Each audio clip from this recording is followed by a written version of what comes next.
நம்மளெல்லாம் பார்த்து சொல்கிறாரு, உங்கள் கனவுகளை பதிவு செய்யுங்கிறாரு. உங்கள் கனவுகளை நிச்சயம் இந்த முத்துவேல் கருணாநிதி ஸ்டாலின் நிறைவேற்றியே தருவான். எப்பொழுது எல்லா சிஎமும் உங்கள் குறைகளை பதிவு செய்யுங்கள்பாங்க. ஏன்னா நம்ம குறைகள்னால் நமக்கு உள்ள பிரச்சனைகள், அதுக்கு தான் தீர்வு வைப்பாங்க. கனவுகளை பதிவு செய்யுங்கள்னா அப்துல் கலாம் சொன்னார், கனவு காணுங்கள்னு. அப்போ கனவையே பதிவு செய்யுங்கிறார் ஸ்டாலின், குறையில் விட்டார். அப்போ நம்ம உங்கள் கனவு என்னவோ சொல்லுங்கிறார். நீங்கள்லாம் சொன்னீங்களா இல்லையான்னு தெரியல. ஸோ நம்ம சேனல் மூலமாக நான் சொல்ல விரும்புகிறேன் ஸ்டாலினுக்கு என் கனவு என்னென்னா நீங்கள் திருந்தணும்.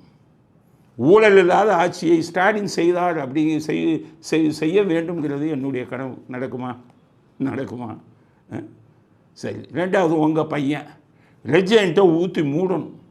பாவம் சினிமாவில் இருக்கிறவங்க பொழப்பெல்லாம் இது பண்ணி இவர் சம்பாதிச்சுக்கிட்டு இருக்காரு. சினிமா படமே ரிலீஸ் பண்ண முடியலை.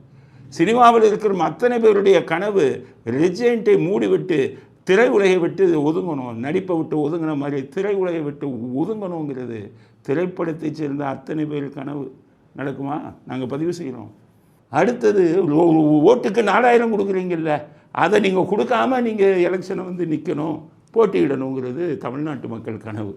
அதை நிறைவேற்றுவீங்களா? எங்கள் கனவுகளை பதிவு செய்கிறோம்.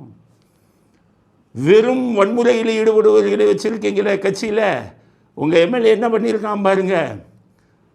செய்தி சேகரிக்க போகணுன்னு கூட்டிட்டு எப்படி உதைக்கிறான்னு வீடியோவை பார்த்தீங்களா? வீடியோவை பாருங்கள்.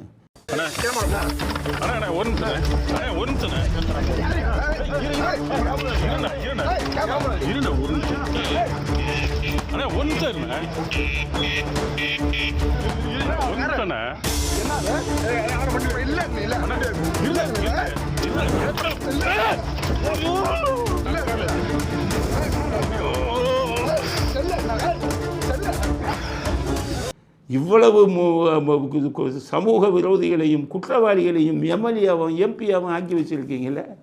பிரியாணிக்கு போய் உதைக்கிறானே, பிரியாணி சாப்பிட்டு காசு கொடுக்க மாட்டேன்னு, பாலியல் பலாத்காரத்தை பண்ணுறானே, அவங்களெல்லாம் கைது செய்ய விட மாட்டேங்கிறீங்களே.